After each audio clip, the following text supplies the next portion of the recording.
से बताएं। सर मैं आशुतोष भार्गव, आयुध मीडिया से।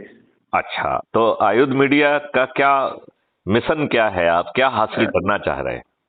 नहीं सर, एक्चुअली क्या है कि हम लोग मध्य प्रदेश के समसामयिक मुद्दों पे विषय पे काम करते हैं। हम लोगों का डिजिटल प्लेटफॉर्म है, और चूंकि आपके वीडियोस देखे थे और आपके बारे में सर सुना था, तो मैंने सोचा कि सर आपसे संपर्क किया जाए।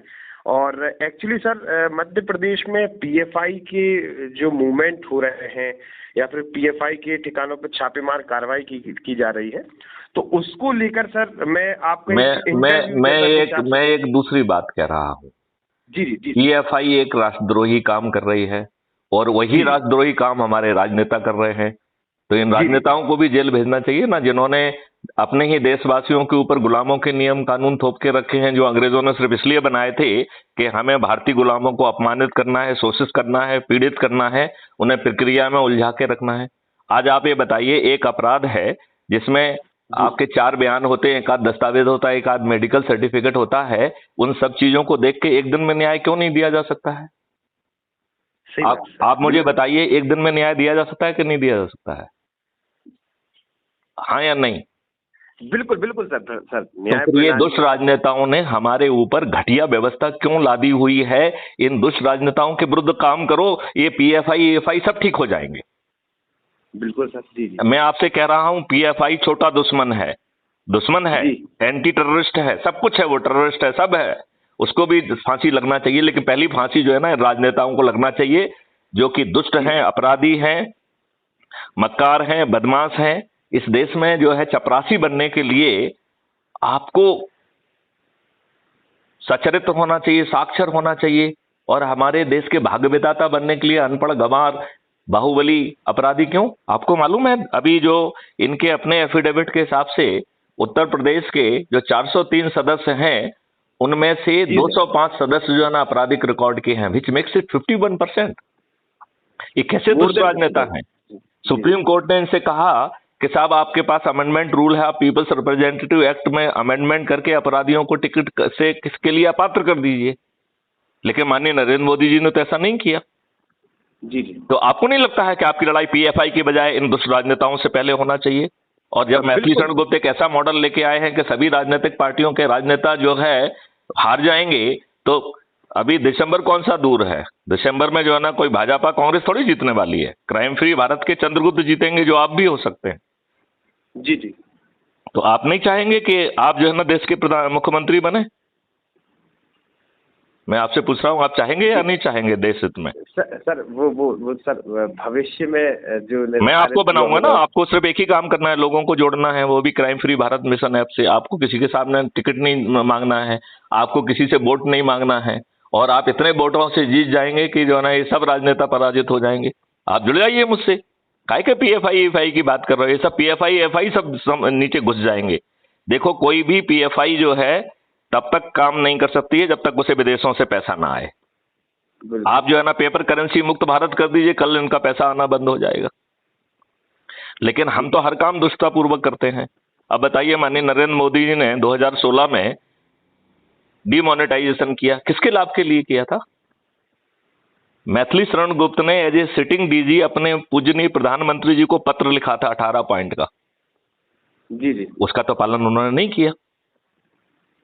उन्होंने मुझे जवाब भी दिया कि मैंने आपका ग्रीवेंस जो है संबंधित अधिकारी को भेज दिया। मैंने कहा माननीय प्रधानमंत्री जी, मेरा कोई ग्रीवेंस नहीं है, ये मेरे सुझाव हैं, इससे आपका डिमोनेटाइजेशन सफल हो जाएगा। और उसमें 4 बड़े छोटे से सुझाव थे कि आपने जनधन योजना में जब सभी के अकाउंट खोल दिए हैं तो अधिकारियों को घर घर भेज दीजिए, बचे हुए अकाउंट खोल दें, राइट।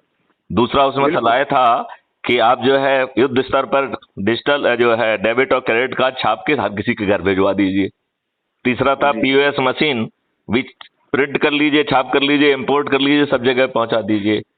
अब बताइए, ना जो है ना आपकी लाइन लगती, ना कुछ होता, और सब लोग सुकून से जो है ना अपना काम कर पाते। और अभी बताओ ये दुष्टा में क्या हुआ? अभी जो है सुप्रीम कोर्ट ने इसमें एक निर्णय दिया है 4-1 से।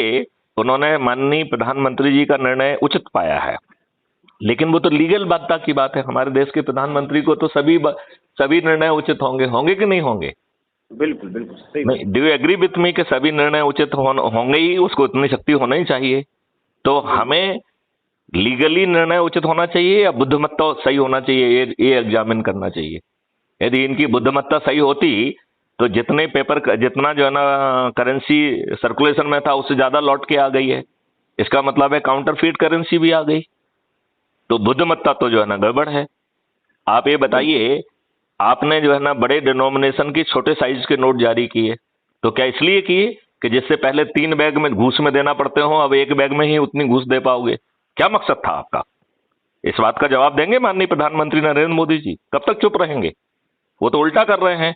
पीएम केयर योजना में अभी आरटीआई, अभी सब बहुत सर्कुलेशन में आया था, आरटीआई लगी कि साहब पीएम केयर फंड जो है मैं कहां से कितना पैसा आया और किस में खर्च हुआ, तो उसका जो है ना मोटी खाल निर्लजता से जवाब दे दिया कि साहब ये निजी फंड है। अरे कैसे निजी फंड है? मैथिली शरण गुप्त है, सब लोगों ने जो है ना अपनी अपनी सैलरी डाली है, सभी लोगों ने उसमें योगदान दिया है, निजी फंड कैसे हो सकता है ये? और यदि हम कह रहे हैं निजी फंड भी आपने टेक्निकली बनाया हुआ है, तब भी पारदर्शिता के पॉइंट ऑफ व्यू से पब्लिक को बता दो भैया कितना पैसा इकट्ठा हुआ, किस काम के लिए यूज हुआ। नहीं, आप नहीं मानते हैं कि दुष्ट नेता पीएफआई से बड़े टेररिस्ट हैं, इनको पराजित कर दीजिए, ये देश बदल जाएगा। मैथिली शरण गुप्त से जुड़ जाइए, हम देश बदल देंगे। बिल्कुल बिल्कुल सर, क्योंकि अब ये विषय मैं आपको जो है एक लिंक भेज रहा हूं, उससे आप अपनी व्यक्तिगत हैसियत से जुड़ जाइए। जी जी ठीक जी। और यदि आप बाकी लोगों को जोड़ेंगे तो मैं आपको बताता हूं कि आप जो है यदि लोगों को जोड़ के मेरिट लिस्ट में आ गए तो शिवराज सिंह चौहान की जगह आप ही मुख्यमंत्री बन जाएंगे, और वो भी बिना 5 पैसे खर्च किए, बिना जो है ना चुनाव प्रचार किए, बिना किसी से वोट मांगे हुए। ऐसे मॉडल पे चर्चा नहीं करना चाहोगे? इस मॉडल पे चर्चा करो। एक आप पीएफआई एफआई बात करते हो, ये पीएफआई तो वैसे ही सूख जाएंगी। ये तो इन नेताओं के द्वारा जो है ना लोगों को डराने के लिए और वो कार्रवाई कर रहे हैं जिससे हिंदू वो डर जाएं और जो है ना इनके पीछे खड़े हो जाएं। ये बात आप समझ रहे हैं मेरी बात? बिल्कुल बिल्कुल सर। ये पीएफआई और ये इतना और ये उतना और अति के इसलिए चल रहा है कि भाई साहब डर जाओ, देखो हम आपके लिए जो है ना ये सब कर रहे हैं, यदि हम नहीं रहेंगे तो तुम मर जाओगे। अरे ये नहीं रहेंगे तभी ये देश फ्लरिश होगा। अब समय आ गया है कि सभी राजनीतिक पार्टियों के सभी राजनेता पराजित हों। बिल्कुल सर। एक बार अपना नाम बताइए, आप मेरी बात से कहां तक सहमत हैं, और असहमत हो तो जोर से कहिए कि साहब आप सठिया गए हैं, क्या क्या प्रॉब्लम हो रही है आपके साथ? पूछिए आप मुझसे इस आवाज में पूछिए कि साहब आप तो सर ये नहीं बिल्कुल सर, ये जो मत सर आपने जो बताया है, ये सर आपका मतलब कहा जाए तो मैंने किसी और काम के लिए फोन लगाया था, लेकिन आपने जो विषय बताए हैं वो बड़े चिंतनीय हैं और उन पर विचारणीय विषय है। तो आपकी चैनल भैया एक अपराध मुक्त भारत और एक कैसे देश बदलेगा, इसके ऊपर एक संगोष्ठी रख लीजिए। काय का पीएफआई एफआई फालतू की बकवास है। ये तो जो ये बांट रहे हैं उससे आपसे यही कराना चाह रहे हैं। ये तो इन राजनेताओं का आप हित साध रहे हो क्योंकि इससे इनको वोट मिल जाएंगे। आप देश हित की बात करिए ना।